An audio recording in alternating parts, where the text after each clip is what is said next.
You are listening to KLRN Radio, where liberty and reason still reign. Hi, I'm Jay Farner, CEO of Quicken Loans, America's largest mortgage lender. Spring will be here soon, so if buying a new home is on your to-do list, right now is the time to call Quicken Loans. Learn about which mortgage options make sense for you and get a jump on your competition. With our exclusive Rate Shield approval, the low rate you lock today is protected for up to 90 days while you shop for your new home. With a Rate Shield approval, if rates go up, your low rate stays locked. But if rates go down, you get that new, even lower rate. Either way, you win. Talk to us today at 800-QUICKEN or go to rocketmortgage.com to take advantage. Here's another great reason to work with us. For a record 9 years in a row, J.D. Power has ranked Quicken Loans highest in the nation in customer satisfaction for primary mortgage origination. Again, to lock in today's low mortgage interest rate and get the security of our exclusive Rate Shield approval, call us today at 800-QUICKEN or go to rocketmortgage.com. For J.D. Power award information, visit jdpower.com. Rate Shield approval only valid on certain 30-year fixed-rate loans. Call for cost information and conditions. Equal housing lender. License in all 50 states. NMLS number 3030. Thoughts of suicide may feel impossible to overcome. But with help and support, you can find hope and meaning. Call the National Suicide Prevention Lifeline at 1-800-273-TALK to speak to a counselor, or visit suicidepreventionlifeline.org. It's free, it's confidential, it's available 24 hours a day, 7 days a week. And even if it feels like it, you're not alone. Hey, I'm Andy. If you don't know me, it's probably because I'm not famous. But I did start a men's grooming company called Harry's. The idea for Harry's came out of a frustrating experience I had buying razor blades. Most brands were overpriced, overdesigned, and out of touch. At Harry's, our approach is simple. Here's our secret. We make sharp, durable blades and sell them at honest prices for as low as $2 each. We care about quality so much that we do some crazy things, like buy a world-class German blade factory. Obsessing over every detail means we're confident in offering a 100% quality guarantee. Millions of guys have already made the switch to Harry's, so thank you if you're one of them. And if you're not, we hope you give us a try with this special offer. Get a Harry starter set with a 5-blade razor, weighted handle, shave gel, and a travel cover. All for just $3 plus free shipping. Just go to harrys.com and enter 5000 at checkout. That's harrys.com, code 5000. Enjoy. I'm little teapot, short and stout. Here is my handle and here is my spout. No, Dad, like this. When I get all steamed up, then I shout, tip me over and pour me out. This is WWE superstar Roman Reigns. It only takes a moment to make a moment. Take time to be a dad today. Visit fatherhood.gov, brought to you by the U.S. Department of Health and Human Services and the Ad Council. KLRN Radio has advertising rates available. We have rates to fit almost any budget. Contact us at advertising@klrnradio.com.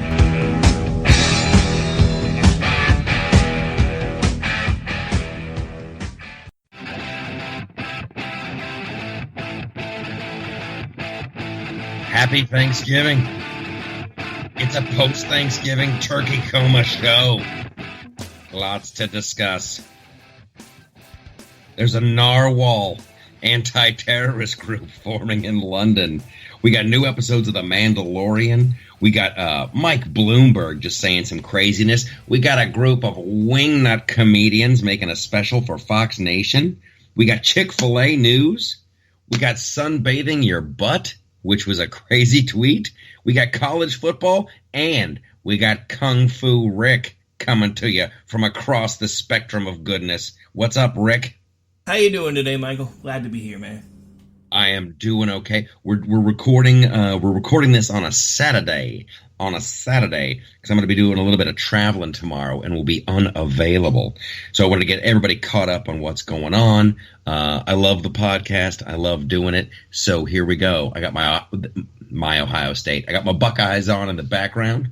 They're duking it out with Michigan in the greatest game of all time. Whoa, Nelly, tell Grandma to sell the farm and move to the big city. We got us a barn burner. It's weird. This is it. We were talking a little bit before the cast. This is the first college football I've watched all year. Now, granted, I've been insanely busy. But of course, I want Ohio State's where I went to college. So I always want my Buckeyes to do well. I always want my Buckeyes to beat Michigan. But overall, I'm not hanging on every snap. I'm not hanging on every game. I couldn't tell you every college team's record. I don't know who the top 5 are. It's a little bit of a bummer, and I'm trying to figure out. Maybe it's just that I'm just busy. I hope I'm not jaded. I know I gave up on the NFL. The NFL, I'll never give the NFL another nickel. And here's why, you guys. I'll start with this preamble. Growing up in the great state of Ohio, the heart of it all, my older brothers were Cincinnati fans. They liked the Cincinnati teams, the Cincinnati Reds, the big red machine. They liked the Bengals. And because I was the youngest and when everybody zigs, I zag, I decided to be a Cleveland fan. The Cleveland Indians, the Cleveland Browns. I didn't know at the time that I was signing up for a life of heartache and loss. I didn't know the pain that would be inflicted upon me. But I gave up on the NFL. I didn't give up on the NFL. They gave up on me, Rick. They gave up on me. When the Cleveland Browns, the Cleveland Browns in the middle of the night went to Baltimore. Art Modell, and this is too funny because this goes to big government as well. There is a point to all this. The Cleveland Browns left in the middle of the night for Baltimore. Art Modell wanted to call them the Baltimore Browns, but the people of Baltimore being so cool, and they remembered the heartache of the Baltimore Colts going to Indianapolis, and they're still called the Indianapolis Colts. Baltimore didn't want to do that to the good people of Cleveland, so they decided to rename the team. And that's where you get your Baltimore Ravens, and the Cleveland Browns had to start all the way over. They had to start from scratch, and they had a coach who went by the name of Bill Belichick, who evidently wasn't a genius back then, but is a straight-up genius now. So I told myself I would never give the NFL another nickel. They would never get another nickel for me. I wouldn't buy any merch. I wouldn't pay for a ticket. No, nothing. None of it. Now, as fate would have it, this goes back to, I was actually talking to a guy about this years ago, a dude who was way smarter than I, and the reason Art Modell took the Browns to Baltimore is because he knew he wasn't going to be alive much longer. He knew he was going to be passing away soon, and the estate tax was in full effect. And that's what happened to the owners of the Miami Dolphins, the Joe Robbie family. You used to have Joe Robbie Stadium down there in Miami. Well, when Mr. Robbie passed away, the federal government came in and said, hey, your dad owned this football team, which is worth X amount of dollars, and you got to pay like 50% of what it's worth or whatever the crazy estate tax was back then. They couldn't raise the money to pay the tax. They had to borrow money. Then they defaulted on a payment, and that's when Blockbuster took over the team. So Art Modell didn't want that to happen. So I blame the federal government and their greed for costing me the joy of the NFL. And then the national anthem thing happened, and that was like the final nail in the coffin. But now, it used to be college football used to be my sanctuary. That used to be my that's where I would go to find my happiness. But that's not doing it for me. Maybe it's just because I've been so busy and I just haven't been following along. It's like a soap opera, and it's already started, and now I feel like I can't jump in. No. Actually, I want to back up for a second, because as someone who is officially now a bi-coastal elite, you, sir, are jaded. Just going to throw that out there. That's what it is. That's what it is. I'm part of the bi-coastal elite. That's what happens. That's what happens. The first thing to go is your love of football. Be aware. Keep your head on a swivel for these warning signs that you're part of the elite ruling class. First thing that goes, your love of the game. Your love of football. That's what it is. I mean, honestly, joking aside, college football's always kind of been my thing too, because I don't know, I am jaded when it comes to the NFL, but I've always been jaded when it comes to the NFL, because I get resentful of people playing the same game that we all played as kids in our backyards, making millions of dollars. The college kids always seemed like, it was this thing where they actually built bonds throughout their college career. You knew they were going to be there for a certain amount of time, barring injury or other things. And they just seem like, because they hadn't made it yet, they actually were really trying. My other thing that always kind of turned me off with the NFL is once they sign that check or get that bonus, all of a sudden they're like, oh, now I got to stop trying so hard because I don't want to hurt myself and I want to be able to write out my contract. But now they're killing college for me too, because everything is now under review. Like, I was watching the last OU game, which OU is my team, always has been my team, always is going to be my team. But at the same time, every other play was under review during their last game. And I'm like, what used to be a 3.5 hour game is now a 4.5 hour game because the refs are reviewing everything they possibly can. Yeah, that slows it down quite a bit. And then you throw in some injuries in there, and it's going to take a long time. I am really conflicted about this. I really am. The amount of money that's generated by college football, the amount of money is just staggering. And then you have these kids coming out. They're coming out of high school. They're playing college football. And normally I pride myself with this show of having some kind of hope, some kind of answer, some kind of like light in the dark forest. I don't. If it was me and I was a great college football player and I knew I was going to go pro and everything's great, like if the NFL offered me a multi-million-dollar contract when I was like a freshman or a sophomore, I'd totally take it. I'm like, what do you expect me to play 2 or 3 more years in college where all of a sudden, I tear my Achilles and I'm done forever and I have nothing? But I also don't want to pay the college football players. I don't. I mean, it's crazy. It feels like our priorities are out of whack. Feels like the priorities are out of whack. It's interesting that you bring up the whole NCAA and the paying college players thing, because that's actually something that is currently under discussion. And I think it's going to wind up being one of those things where they're going to kind of split things down the middle. And while they are going to be able to make money off of their branding, it's probably going to wind up being put in a trust until they declare themselves ineligible. It's probably where that's going to wind up going. Maybe that is the solution, putting in a trust, because that's the other thing that's just heartbreaking. When you see like these kids, it is a way out. You're in a bad neighborhood, you play college football, you play pro, and they tell these guys, if you ever watch that show on HBO, where they follow one team for the whole season, every NFL player, they have to attend all these meetings at the beginning of the season, especially the incoming, rookies. They're like, hey, don't do this, don't do that. You'll get sued if you do this. Don't do that. Take care of your playbook. Oh, and by the way, and they have a person who comes in. It's usually a former NFL guy who says the majority of you guys are going to be bankrupt and addicted to some kind of substance when you retire. It's going to end horribly. So keep your eye on. And I guess every player thinks, oh, not me.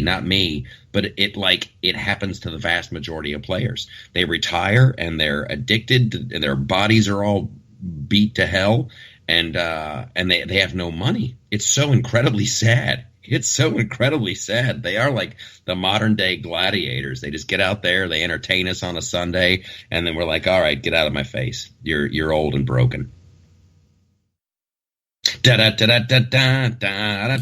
just a ball of cheer today for couple days after a holiday, and you're just like, I mean, what is it? Is it because Christmas coming up and you're just not in the spirit for that yet? Or Christmas is coming up, and my man did some decorating. I'll put this on Instagram. I'll put it on. I found my favorite Christmas decoration ever. It's a little.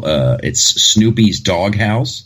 And there's a little statuette thing of Snoopy, and there's a little thing of Charlie Brown, and it's Snoopy's doghouse when it's all tricked out from the Christmas special, and he's got the lights on it and everything. It's my favorite. And you press a button, and there's an action. I don't want to spoil it, but it's pretty flippin' awesome. Yes, it's pretty. Save the action for the Insta story. But yeah, backing up to the NCAA thing, just for another second to kind of clarify where that idea came from. Our quarterback for last year, Kyler Murray, actually signed with the Oakland A's while he was still playing college football. And what they made him do was put that money in a trust until he declared himself ineligible. And then he went on and tried to do the Bo Jackson thing, because now he's trying to play for the A's and play football at the same time. Yikes. Yikes. So, yeah. Good luck with that. Good luck. I think the sport has evolved. I don't think you're going to find like a Bo Jackson type that can do both anymore. I think the sports are evolving. It's crazy to watch like the human body just when you specialize it like that. And I go to tennis here. I was a big tennis guy. Love playing tennis. And when they made the switch, this is going to sound so old. I realized that right before I said it. This is going to make me sound ancient. You're aging yourself, sir. I really am. But like I played with a metal racket. It was one of like the first generations of the really light aluminum metal rackets. And everybody was like, oh, metal rackets are ruining the game. But still, it was like a Jimmy Connors T2000, I think was the name. Wilson made it. And it was a great little racket. And then they came out with these oversized rackets that were like aluminum and ceramic, and that was bizarre. Like the rackets were so huge. Then they got really powerful. And then that's when tennis really took a dive. I mean, like Andre Agassi was like the last really big champion. And the game of tennis was like these 100-mile-an-hour serves. It was just, serve, and he can't hit it back. Point. Serve. Oh, he can't. And it just got so boring. It was so repetitive. And I thought that it was over. I thought, well, that's it for tennis. They can't catch up with the technology. But now they have. These guys like Nadal and Federer, because of their work ethic and their practice and just their physical specimens, you now have guys playing at an insane level. But you can't do two sports. Yeah, you can't go football, baseball. You're a specialist, man. It's funny that you mentioned that because, they have those Heisman House commercials. And one of the first commercials that had Kyler in it was actually kind of making fun of the fact that they're kind of pointing out that they think the sports have evolved too much to be able to do more than one. Because it's like the whole late night thing. He's walking in and everybody's standing at the staircase like, where have you been? He was like, I was playing a baseball pickup game. And they're like, no more sneaking out for late night baseball games. And all of a sudden, Bo Jackson comes in from the other side of the house and he's like, just came in from a late night baseball game, fellas, and walks upstairs and everybody's cool. Everybody's cool with him doing it, but they're looking at Kyler like, what the hell are you doing? That's great. That's great. Here's what I think. This is where I'm going to leave it with football. And this is how they can get me back. This is how they can get me back. Because everybody's worried about concussions and repetitive brain injuries and all that stuff. I've said it before on the show, and I will say it again. Lose the helmets. If you take the helmet away from pro football players, yes, it's going to change the game, but I think it's going to be so much safer. It's going to be so much safer. People, you're not going to use your helmet as a missile. You're not going to launch your body at somebody face first if you don't have protective covering. I think it would be great for the game. That's an interesting take. They just don't have the injuries. Like, they don't have the brain injuries in rugby in Europe like we have them with the NFL here in America. And it's because you feel safe, you feel protected, you feel invincible. And, that's kind of how you have to play the game. But take away the helmet and that'll solve everything. Boom. I knew there was a light at the end of the tunnel. I knew I'd find some optimism and some hope. Yeah. It's interesting that you bring up rugby because I never really thought about that. They don't really use any of the protective gear that we use, and they don't have the same kind of injuries that we do. So This is true. Okay. Go ahead. Did you have something else? We're gonna wrap up sports. I can't believe we talked so much about sports. What's wrong with us? No, I was just saying that actually might be something worth looking into, is comparing the injury types and seeing if maybe there is a correlation from our players kind of feeling invincible because we spend so much money on their equipment to make it more safe. And wonder if that's actually making things worse. Yeah, and I'd say you can add all the padding you want to a helmet, but when you're going 18 miles an hour, and then all of a sudden you stop, your brain sloshes around on the inside and hits the bone, hits your skull, and there's the helmet schmelmet. You're moving too fast, you're stopping too quick. Okay, some other things that I got to get to. We're doing fantastic. I'm really digging this show, getting a good vibe. I want to talk about the knife attack in London. And another attack that got no press was the other attack in The Hague. We'll be talking about that in just a little bit. But I do want to pat myself on the back just a little before we get to that terrorism no good Nick stuff. We did a show last Sunday. When I say we, I'm talking about the Eagles of Liberty. I'm talking about the Freedom of Laugh show, the Freedom of Laugh comedy tour. We did our Fox Nation taping last Sunday in Chicago, a very, very windy Chicago, at the Chicago Improv in Schaumburg. It was fantastic. It was a great night. It was an awesome night, and we got it all on tape. So it's great. It was great. We had a really good-sized audience. It's a huge room. It's a huge room, Rick. It holds like almost 500 people. Almost 500 people. We had over 300 show up, and it was fantastic. I cannot wait. I go back to New York tomorrow, but then I'll be in touch with the Fox Nation people on Monday of next week, and then they're going to start editing this thing together. And what I want to do is have them cut together a little teaser, like right out of the gate, like a little, like, I think 3 minutes, like a little trailer for the whole thing. You'd get a few seconds of me, a few seconds of Reno Collier, a few seconds of Brian Hayner. And those guys had amazing shows, by the way. Amazing shows. And then I'll get that little trailer together. I want to post that. At the loftusparty.com so you guys can see it. I'm pretty stoked. I'm pretty darn stoked. That is actually a wonderful idea. That's one of the things I'm going to start working on, is trying to make sure that we have a central place where people can come. Because now that you're on Fox all the time and everything else, everybody's complaining because they're like, we don't know how to find it. So I'm going to start trying to help with that. Oh, well, I appreciate that. And then here's what I find out they do, because, like, this is what I would do. I would shoot a text to the Fox Nation producer. I'm like, hey, can I get a link to the clip? And they're like, yeah, sure, no problem. And then they would link me to, I think it's like foxnews.com or whatever the website is. They usually post them. It turns out I'm a high functioning idiot. It never occurred to me that, they post these as they're not embarrassed of me yet. And they're actually posting the links. They don't know you. They don't know you as well as we do yet. No, I'm just playing. That is correct.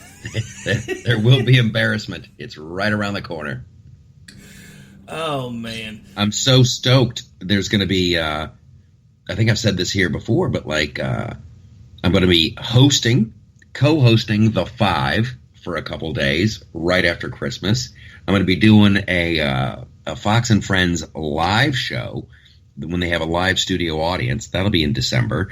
And then they're also going to do a December, like a Christmas show outside right there on 47th and 6th. So I'm very much looking forward to that. This is all my attempt to get invited to the Fox Christmas party. This is all I want. I want to go to the Fox News Christmas party. I want Megyn Kelly to show up. And then I want to somehow talk to her about how much, I don't know how I'm going to weave it into the conversation about how I think she looks so much like Aeon Flux or Aeon Flux. Yeah. I want to do that. I want to see Tommy Lahren do a beer bong. I want I want Tucker Carlson to give me a bow tie. I want to do a gift exchange with Shannon Bream. I want it all, man. I want it all. Ladies and gentlemen, would be Michael's December to remember. It would. It would be fantastic. So that's the update on the Fox Nation special. It went very well. I'm very very pleased. Fox Nation has never done anything like this before. It's the first comedy special. We're going where no man has gone before. And I just appreciate everybody who comes out to the shows and supports someone who's trying to do something on the culture side. I want to do something on the culture side, get people talking about, man, this is funny, this is good, it's from a different point of view politically, and we're having a good time, and it ain't hate speech, it's all in fun, we're just cracking wise and roasting the left. So it's a good time. Okay, now, with that up, oh my gosh, I can't forget, I'm going to tease this one coming up. I'm looking at my list here of things I want to discuss. The Mandalorian, we'll be talking about that. And sunbathing your butthole. I'll talk about that too. And Chick-fil-A. Okay, so here's what we're going up. Here's what we're going next right now. The terrorist attack in London and in The Hague. And I think there might have been a third one, but because I don't have those facts right at my fingertips, we won't say anything about that. This knife attack in London, it's the most bizarre thing. I'm sure you probably heard about it. You listen to this show, you're up on the news. This guy had been to jail before, the attacker.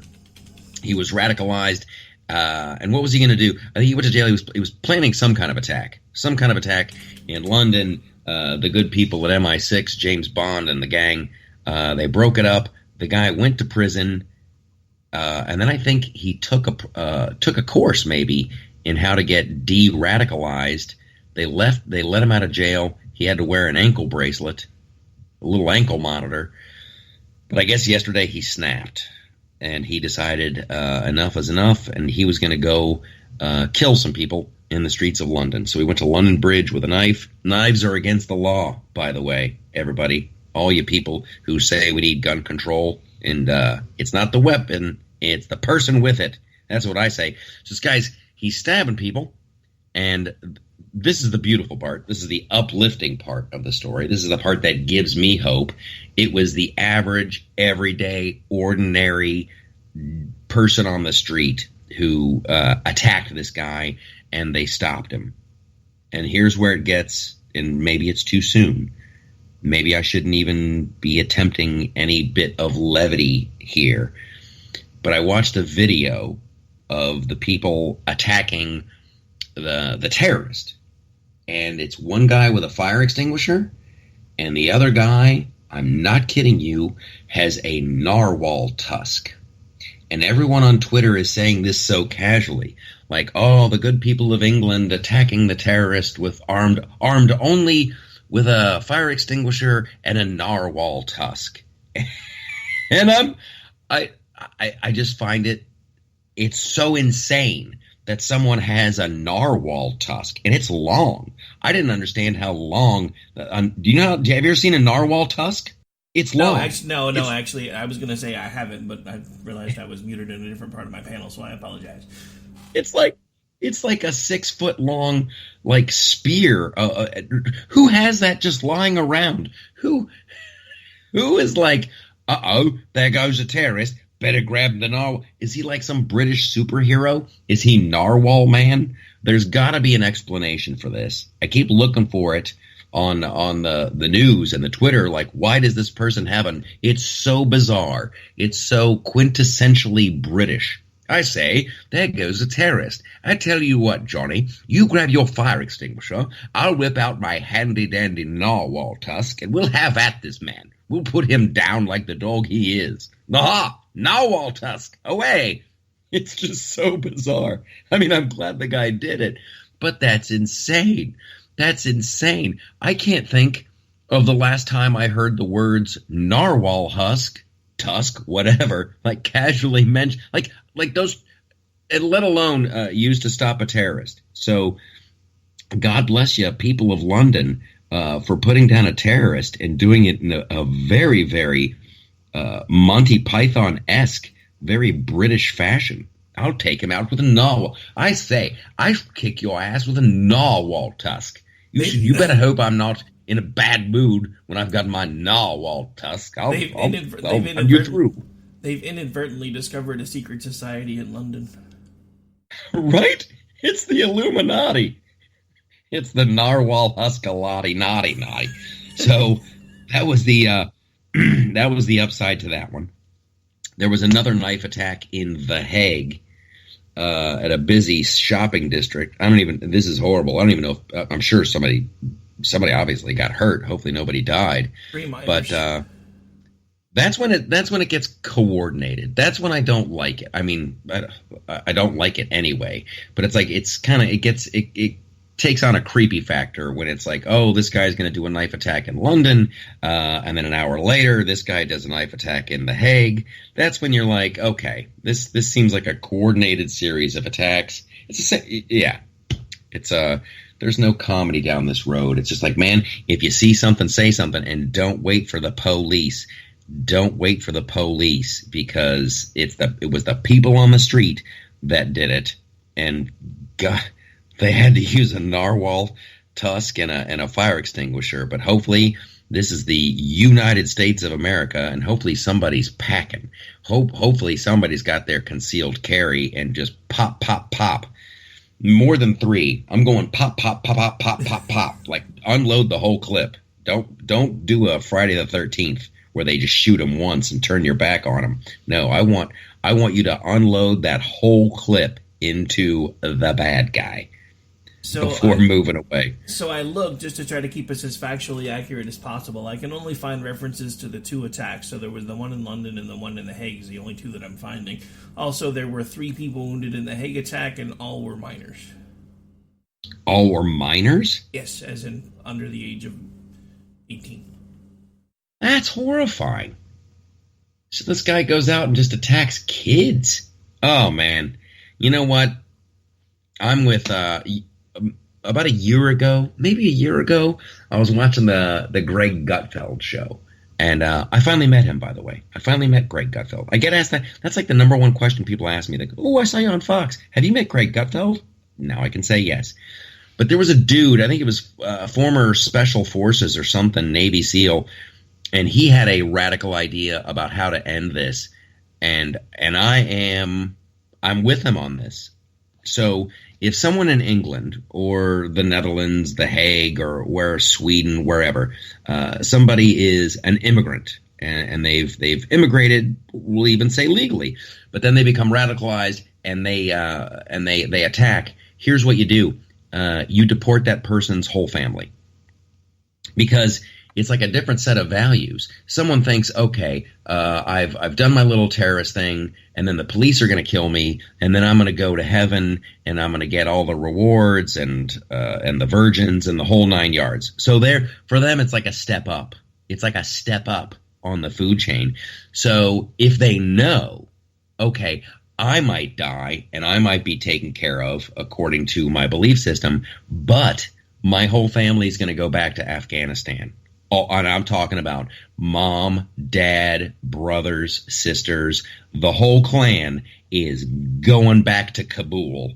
I think it might stop it. I think it might put a little would take away some of the impetus to do this. It would take some of the shine off the terrorism apple. Rick, your thoughts? Will it work? Well, I mean, first problem is I think that would work, but here there would be all kinds of constitutional issues with that, because you'd basically be convicting family members for other people's crimes. But I think the one thing that would fix it is if they would fix that typo in the Quran, because I have it on good authority. It actually says 72 Virgils, not 72 virgins. 72 Virgils? Yep. 72 guys named Virgil? Yep. That would be hilarious. That's a little comedy skit right there. Hey, welcome. You done blowed yourself up good. Here's Virgil. That's my buddy Virgil. That's his friend Virgil. There's about 72 of us. And guess what your name is? Your name is Jenny. We've been waiting for you. These are all my friends Virgil, and we're very happy to meet you. Yeah, because we've been lonely. We've been so lonely. Thank goodness a girl with a beard finally showed up. Okay. Well, you know, I don't know if you could do it in the States. I think constitutionally probably, but who knows? Maybe you could do it in England. Maybe you could do it in Sweden. Maybe you could do it in the Netherlands. Who knows? I think it's a great idea. Legally, you probably couldn't do it. You're correct. However, I think if you knew your family was going to go down Schlitz Creek without a paddle, you'd be hesitant to doom them to that. There's a reason that you came to the West. There's a reason you left your home country and came to the West. All right, moving on. I like the way this is going. Michael Bloomberg finally admitted something that I think all Democrats secretly think. That he has the IQ of a houseplant? Oh, wait, no, probably not that. Sorry. He was given an interview, and I should know where the interview is for, but this is my lack of planning. You can see that I put the clip up at theloftusparty.com. I put that up there, and I wrote a little blurb about it. He's literally, and like I'm saying, I think most Democrats, most liberals, they think this, but they don't have the balls to say it, and Bloomberg did. He's talking about, here's the great thing about taxing the poor. You can, and I'm paraphrasing here, you guys. This is by no means a quote. He's like, it's like we were trying to do with sugary drinks. It's not good for you. Those drinks aren't good for you, and they lead to medical problems. So in New York, what we want to do, and what I would do, what he's saying is what he would do as a leader, is make these unhealthy things. He'd tax the crap out of them, so it would really hurt the poor people and modify their behavior so they would have less of it, and therefore they would live longer. So I'm going to tax the snot out of you because I know better than you do, and I'm going to make you not do something because I don't want you to do it. I find it to be a terrifying notion. It's always the way I'm like, this has always been the plan. This is always the plan. But Michael Bloomberg just confidently said it. He's like, well, here's what you do. You tax the bad stuff so bad that poor people, those poor idiots, they can't buy it, they can't eat it, they can't drink it, they can't do it, and they'll thank me because he's like your parent, and that's what it is. The Democrats think that they are the parent. They think they know better than everyone else, and it's just that kind of egotistical decision making that just drives me bonkers. How dare you? How dare you even assume to make these kind of decisions for other people? It really, and this is once again my problem with the left is like, I can agree that his intentions, I guess you could argue, are like, I want you to do better, but you don't get people to do better by punishing them and raising their taxes. It's got to be a choice that the person wants to make. You know what I'm saying? Yeah, no. So there's a darker flip side to this that I don't think anybody's ever really thought of. So they're taxing the poor people because they know they can't afford those things, and they're going to force them to not make those decisions. However, they're also increasing the taxes on rich people who can't afford them, and thereby are making their health worse, and eventually the death tax kicks in. Absolutely. And then let's not forget the black market. Let's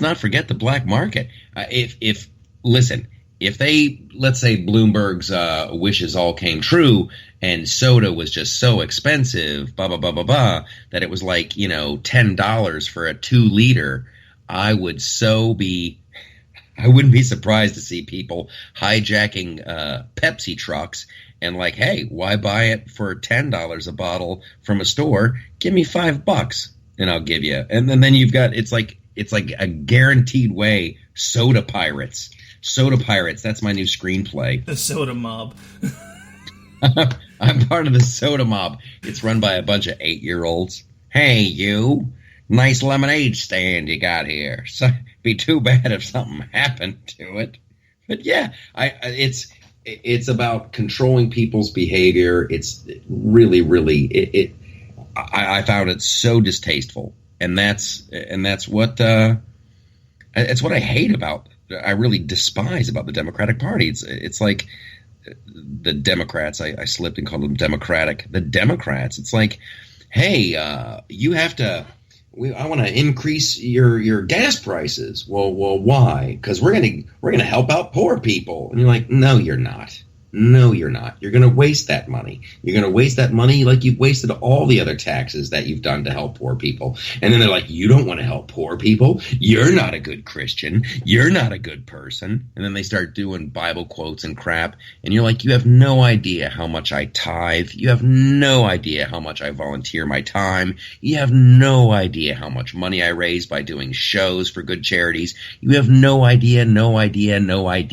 But they love to look down their nose. And like, who was the multimillionaire the other day who gave like $93 million to some charity, and then everybody jumped all over him like, that's not very much. You're worth a lot of money. $93 million is like $5 to you. And it's like, golly, yeah, there were people tweeting that was like, yeah, that would be like if, say, I made $55,000 a year and I gave somebody $45. I'm like, dude, that's not, and that's honestly what drives people to not want to do things like that. But back to this whole socialism and you're not a good Christian. What drives me the most crazy as a Christian is when people start screaming that Jesus was a socialist. Oh, yeah. Because that's not true. Bring on a Bible quote. Hit me with a Bible quote about Jesus not being a socialist. Well, I mean, the first thing about Jesus not being a socialist is one of the first things that he says is render unto Caesar what is Caesar's and unto God what is God's.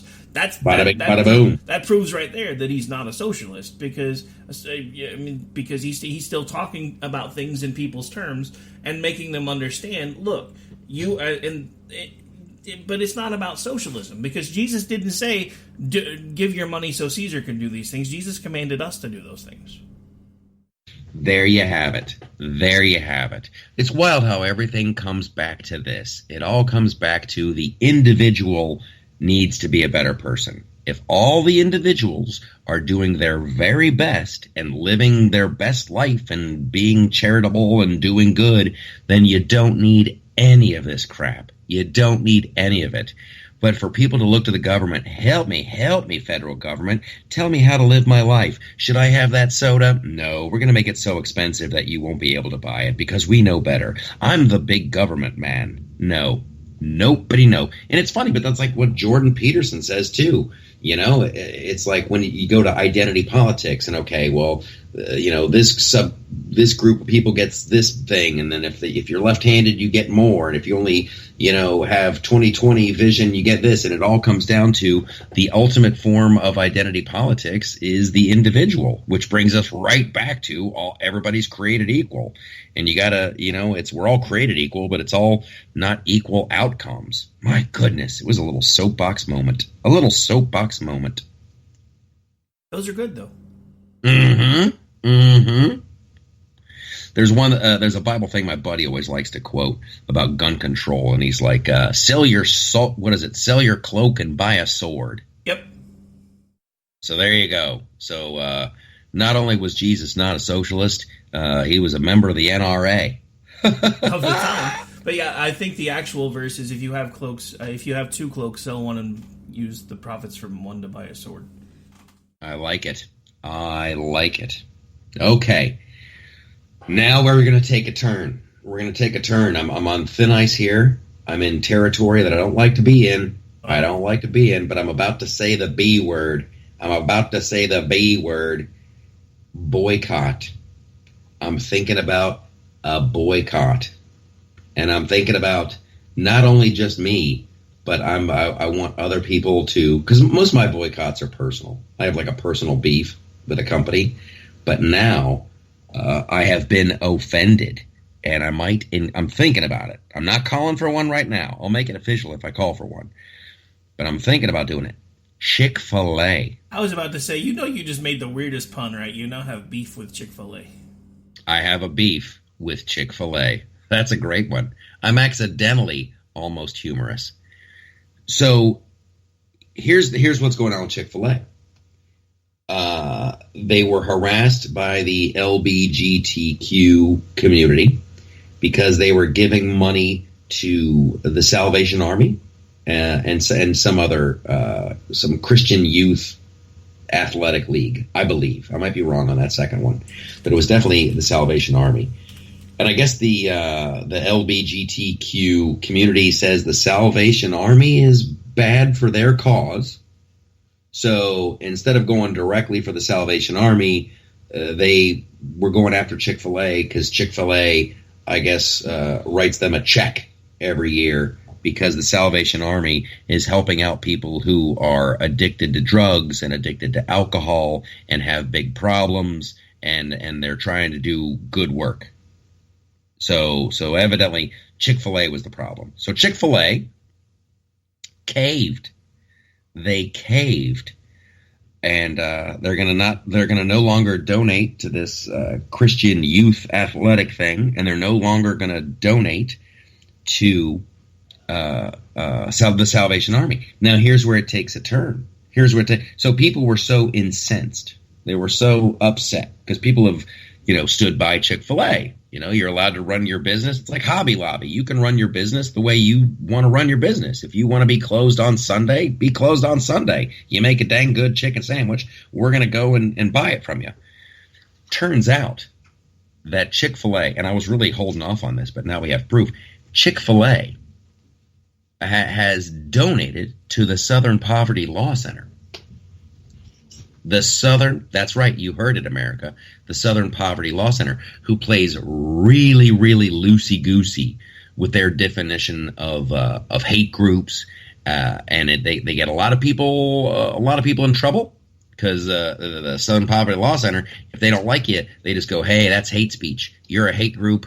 We don't care. You're now listed among those that hate, and you need to be harmed. I don't dig it. I don't like it at all.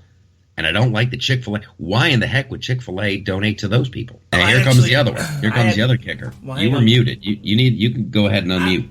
It turns out there was and I'm going to pull up the article right now. There was an attack in 2012. In 2012, a domestic terrorist named, I think his name was Floyd something. This guy, Floyd, I'm bringing up the article now, walked into the Family Research Council. He walked into a Family Research Council. He had 100 rounds of ammunition. He had a semi-automatic pistol, and he had 15 Chick-fil-A sandwiches. I'm not kidding you. So he walks in there. He starts shooting people up. A good person tackles him, gets shot, and disarms him. The guy gets taken in alive. The FBI questions him. They're like, why did you bring the Chick-fil-A sandwiches? And he goes, he wanted to kill people and then smear the Chick-fil-A sandwiches in their face. Now this guy, Floyd Corkins, was enraged by a Chick-fil-A Appreciation Day, and he decided to attack the Family Research Council building because he had a map of, quote, hate places created by the Southern Poverty Law Center. So the Southern Poverty Law Center says, hey, the Family Research Council, they're a hate group. That's a hate group. So this guy uses the Southern Poverty Law Center hate group map, goes in there, tries to kill people, smear Chick-fil-A sandwiches in their dead faces, and then Chick-fil-A says, hey, here's a donation. Here's a donation, Southern Poverty Law Center. It's outrageous. It's outrageous. So I'm thinking about, I hear that Popeye's chicken sandwich is real good. I hear that's pretty delicious. I need to try one of those. I know the Wendy's chicken sandwich is pretty darn good, but I'm not riding high on the old Chick-fil-A. So, well, what I was trying, it wasn't that I was muted. Sometimes it's hard for me to tell what it's. I don't want to step on you because it's kind of. I appreciate it. Since we're not sitting in the same place, it's hard for me to get a cue. But what I was going to say a moment ago is, so two things. First, I didn't know about the Southern Poverty Law Center thing. That is kind of weird. But Chick-fil-A actually put out a press release explaining why they're no longer donating to the Salvation Army. Now, it could be spin, but what they specifically said is they were going to start focusing on taking more actions at the local level. So they found individual charities in areas where they're opening new stores that are going to be doing the same type of work that the Salvation Army was already doing, and they want to be able to put the money more on a local level. So whether that's true or spin, I don't know, but I'm over the boycott thing because people like, I'm over the cancel culture thing because everybody tries to get us taken off the quote-unquote air every other week on Twitter because we're not a real radio station and we stole somebody's call letters. And I'm like, you don't even understand how any of this works, and I'm licensed to use these call letters, so shut up. Okay. That's if Chick-fil-A is doing that, they need to say that louder. They need to get that press release out there a little bit more. I want to know it. I want to know where they're giving their money. I want to know that they're not supporting the Southern Poverty Law Center. Here's a great idea, Chick-fil-A. Stay out of politics and don't cave to the mob. Now, let's get to the whole boycott nature of it and the cancel culture of it all. I'm starting to come around to the way of thinking that there might be good uses for boycotts. No one is afraid of the right. Now, I know that's a harsh statement, but no one is afraid. And maybe the right calls for boycotts too much. You know, hey, boycott Nike because we don't like Colin Kaepernick. Hey, boycott Pepsi because they had so-and-so in their commercial. Hey, boycott this. Hey, boycott that.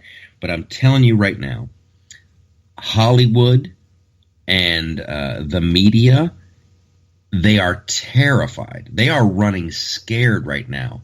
They're so concerned about cancel culture and the boycotts of it all. It seems to only be a one-way street, though.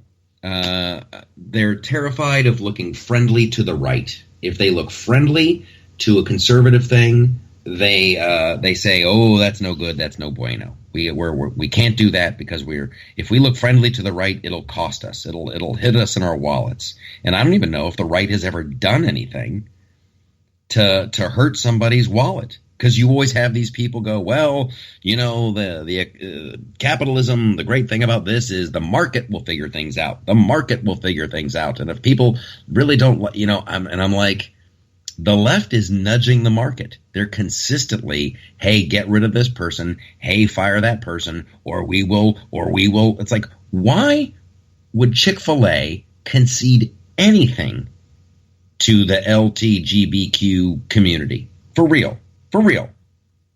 Like I've never seen like a sign posted in a Chick-fil-A like, "Hey, if you're gay, don't eat here. If you're a lesbian, stay out." It's like literally, it's just a chicken place, and they seem insanely friendly. And I can guarantee, it seems like I've been in some Chick-fil-A's where you're like, "Wow, that young person helping me, that's probably a homosexual." Right there. What would you like with your sandwich? Would you like any sauces? So I just don't see why Chick-fil-A would not go under. It's crazy to me. It's crazy. So I'm starting to get to the frame of mind of hey, we might have to use our mass wallets as a weapon. Maybe I'm wrong. And I don't know why I'm so offended by this one. It's so weird. But like the Chick-fil-A thing, it really it bummed me out because I feel like, wow, I helped support you guys. Like I would go out of my way. The nearest Chick-fil-A to me, listen, I could get to a Wendy's a lot faster. I could get to a Burger King a lot faster. I could get to a Popeyes a lot faster. But I'm like, no. I'm going to go to Chick-fil-A. And it feels like I took this one personally. Maybe I'm wearing my heart on my sleeve. All I'm going to say about Chick-fil-A is nobody makes a better wrap. Really? Yes. I've never even had one of their wraps. I always get I get two sandwiches. I get the regular sandwich, then I get the spicy sandwich. Well, actually, I have been, because I have this round problem, so I have been trying to cut back on my consumption of fried foods as much as possible, because I live in the South and everything is fried here. Because it's delicious. It really is, but unfortunately at some point your inner fat kid becomes an outer fat kid, and then your doctor's yelling at you because your cholesterol it doesn't even say a number anymore, it just waves at you. Well, what you need Bloomberg to tax some of these things to make you not want to eat them. No, because then I'd just lose my house for eating fried chicken. Because I would still be eating fried chicken. But but I have tried to cut back on it substantially. So one of the things that I found that was really, really good is Chick-fil-A has a wrap. By the way, I dropped the article that I was referencing in the group chat whenever you want to take a look. Fantastic. I will look at that. And maybe now, I keep thinking today's Sunday, it's Saturday, I could probably go. But I'm not going to do it. I'm thinking I should go to Chick-fil-A and try the wrap, but now I'm not going to do it. You want to do it. Trust me, it's awesome. Okay. All right. Now, I just said that it's Saturday and it's not Friday, which leads me to this. Do you know what happens on Friday? What happens on Friday? Disney Plus drops a new episode of The Mandalorian. Nice. Am I watching? I didn't know their drop date because So here's my thing. I hadn't even been starting to be able to watch that yet because I wasn't going to pay for the subscription. I was unaware that my youngest son, who just got a job making what I make an hour and is right now still living at home because we're making and building nest egg first, decided to get Disney. So I spent most of Thursday. Actually, while everybody else was cooking, I was getting caught up on The Mandalorian, so I was unaware there was a new episode. So yay! Yeah. Now, so you've seen episodes 1, 2, and 3, right? Yes, I have. Okay. So well done. So here's where I'm coming from. It feels to me like we had two really good, and this will be. I guess we should do a little bit of a spoiler warning. I can't tell you that. I'm going to try to dance around it as much as I can, but there might be some spoilers, minor ones that slip out. So episode 1 of The Mandalorian and episode 2 of The Mandalorian felt like a lot of setup. a lot of setup to me. Here's this guy, he's a Mandalorian. He had a rough childhood. These, people raised him, and now he's got the armor, and he's a lone wolf, and, but he's trying to do the right thing by his people, and he's got to go, kill these people and bring them back. He's a bounty hunter, and now he's going to grab this baby Yoda looking thing, and he does that, and those are the first 2 episodes, right? So then in episode 3, he gets worried about Baby Yoda. He's like, I can't do this. I can't leave that kid there. We find out he's got a heart. He's got a big heart. So he goes in and he rescues Baby Yoda. And then, he's surrounded. If you haven't seen episode 3, this is spoiler city. I just realized that. Yeah. So he's surrounded, and spoiler alert, a bunch of his Mandalorian buddies who are living underground, there are people without a home. They have no home planet anymore or whatever. They come out and they help him, and it's just an action-packed episode, and it's like Mandalorians flying around, using jetpacks, using their flamethrowers, using their supreme fighting skills. It's pretty darn awesome. That was episode 3. Episode 4, in my opinion, and you haven't seen it yet, it was an absolute train wreck. An absolute train wreck. As good as episode 3 was, episode 4 was just hot garbage. Now, do you remember in episode 2, I believe it was, where the Mandalorian sets his ship down in the middle of a desert planet, which I'm tired of the desert planets. I get it. It's Hollywood, it's Southern California, and they always use desert planets because there's a desert right in your backyard, but you got to change up the scenery, Disney. You got to change it up. So the Mandalorian parks his ship in the middle of this friggin' desert planet, comes back to it a couple hours later, and a bunch of Jawas have stripped it for parts. He's stuck. He's got to go get all his stuff back. So you think, okay, there's a mistake he'll never make again. He'll never just park his ship that's the first thing he does in episode 4. He's like, I'm going to park my ship, and then they go walking into town, and it boggled my mind. And then there's some bad guys that I don't want to ruin it for you. But he's making these decisions. I'll watch it later, so I'm not that worried about it. But honestly, you saying that, because I was kind of thinking the same thing. Well, that'll be something that he never does again. Also, thinking about the fact that there were Jawas. First of all, that probably means the desert planet is Tatooine, which has a spaceport. So why the hell didn't he park at the spaceport? Well, you know what? Listen. There's lots of desert planets, and I'm going to sound like the biggest dork in the world, but there's Jakku. That's where Rey is from. Jakku, that's another desert planet. Yeah, but as far as I know, I haven't seen another desert planet with Jawas other than Tatooine. I could be wrong. I know. Well, then you're thinking, hey, maybe the Jawas travel around in space too. But I'm telling you, that was like one of the least of my problems with it. One of the least. I'm trying to be kind because you haven't seen it yet. We meet a couple of female characters, a couple of girls. They introduce them, and I think they both signed on for season 2. So we know we'll be seeing them again. So this was like an introduction to them. One girl knows how to act. The other girl does not. It is a performance of the ages, if by the ages I mean high school theater. It was so bad. Oh my gosh. I can't fully enjoy it because I don't want to ruin it for you. I thought it was just it was bad. As excited as I was about the series last week, this week I was just like, ouch, that one hurt. So I think they're trying to find good directors, and you got to take chances. This was Ron Howard's daughter directed this. The girl from Jurassic World and a bunch of other stuff. But man, Bryce Dallas Howard, not my favorite director right now. So let's back up to something that you can talk about, because I'm kind of surprised when you're like, the whole first 2 episodes felt like it was kind of the preamble, the opening, the backstory. Considering Lucas used the entirety of episode 4 as backstory, I'm kind of surprised that you were surprised by a 2-hour backstory. No, that Lucas used what as a backstory? The entirety of episode 4 to basically as a preamble to what was going to happen next. I'm kind of surprised that you were surprised by a 2-hour backstory. Well, here's the deal. You can't, like, episode 4, you know, you do meet everybody, but it starts off with such action. You're not like, I'm trying to think, like, how to best convey this thought. Episode 4, I'm trying to think. There's no flashbacks or anything.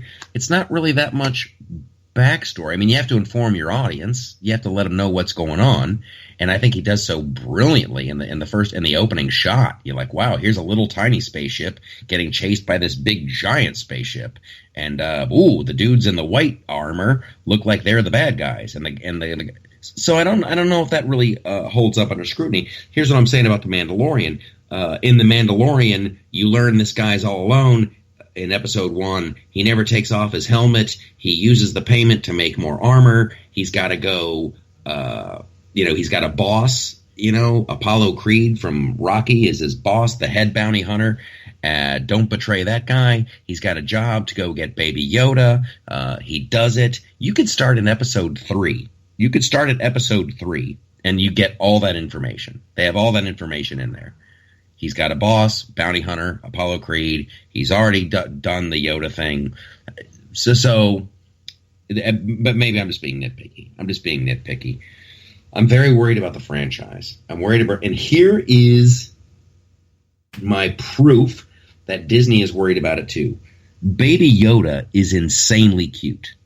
Baby Yoda is insanely cute with those big eyes and those big ears. It's adorable.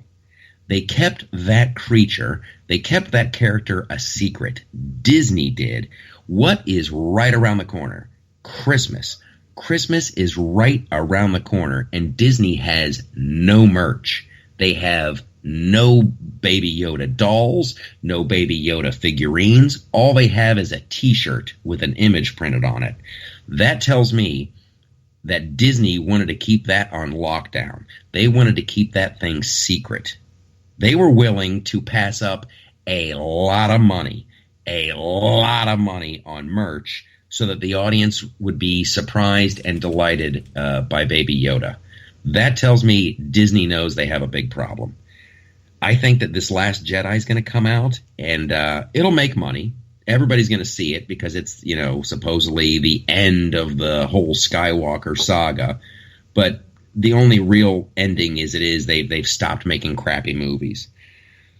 Episode 8 was hot garbage, and there's no two ways around it now. Like, Episode 8 just ate it. The characters were shallow. They keep going back and forth. Nothing means anything, and it's not an anti-girl thing. It's like Charlie's Angels just tanked. It just absolutely tanked. And the girl who directed that is like, oh, you just don't like strong female characters. And then now everybody's like, shut up.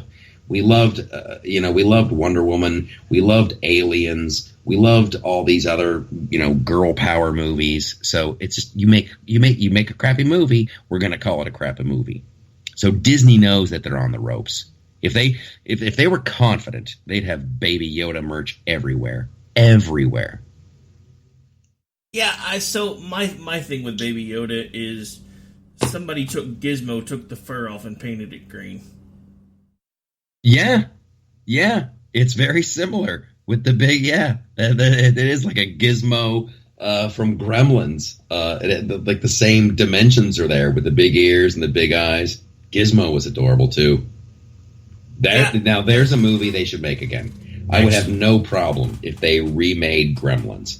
I'm not sure if they're remaking it, but my wife just noticed, because, they have this whole 4D technology thing in a lot of theaters now where they kind of give you, like, some like, a sensory immersion. Like, if there's, like, a mist or something, they'll have misters going off. They'll bring fog in through machines, whatever the case may be. So they're about to release Gremlins in 4D, so I'm not sure if they're going to, like, redo the one that was done before, or if they're actually relaunching. I haven't had a chance to look it up yet, because she just found it yesterday.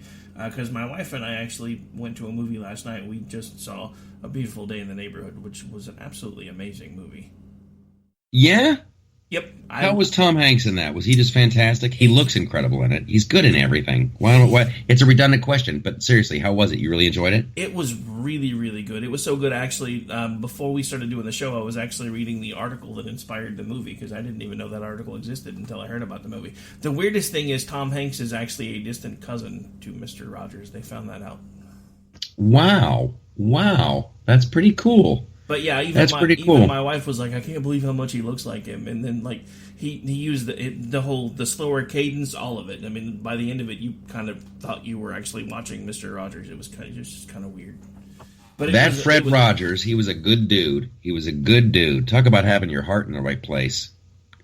He was absolutely amazing, to the point where one of the things that came out in the article was, Fred Rogers was also always more of a heavy kid, so he was picked on a lot, so he spent a lot of time with puppets. Well, as he got older, he started doing things to watch his weight, like he gave up basically eating any type of meat, started eating mostly vegetables, made sure that he swam laps every day, and he got down to the weight of 143 pounds. And he said that was right about the time that I started doing Mr. Rogers. And he said, as Mr. Rogers, I made it a goal to make sure that I always stayed that weight, because Mr. Rogers weighed 143 pounds and Mr. Rogers was always going to weigh 143 pounds. The weirdest thing is he made the connection of not only was that important for me for my health, but 143 is also shorthand for I love you. Wow. That's so cool. That's so cool. I love stuff like that. That is the perfect way to wrap up the show. 143. I'm digging it, man. I'm digging it very much. Okay, so that is the podcast. Thank you so much for joining, Rick. I love it when you're on, dude. I love it when you're on. It was a great show. It was a lot of fun. The good news is I'm always here. I'm just usually quiet and pushing buttons behind the scenes. I don't usually. It's all good. It's all good. And so here's what I want everybody to know. We're back. I mean, we're always going to have a new show every Monday. That's what we're endeavoring to do. We got lots of guests lined up for the future. There's always fantastic stuff at theloftusparty.com, and you guys, dear gentle listeners, need to make accounts there. And you can post stuff, and we respond to every comment. That's where the majority of the interaction is going to be happening from now on. I love the Facebook, but I don't trust it. I love the YouTube, but I don't trust it. I trust theloftusparty.com. So thank you, Patreons. I'm reaching out to you guys about T-shirts. Pick out your shirts, pick out your colors, pick out your sizes, and look for an email and a message on Patreon from the Loftus Party, because we're going to get you squared away so Santa can come to town dressed in a lovely Loftus Party T-shirt. Have a great week. I will see you guys on the Internet of Things.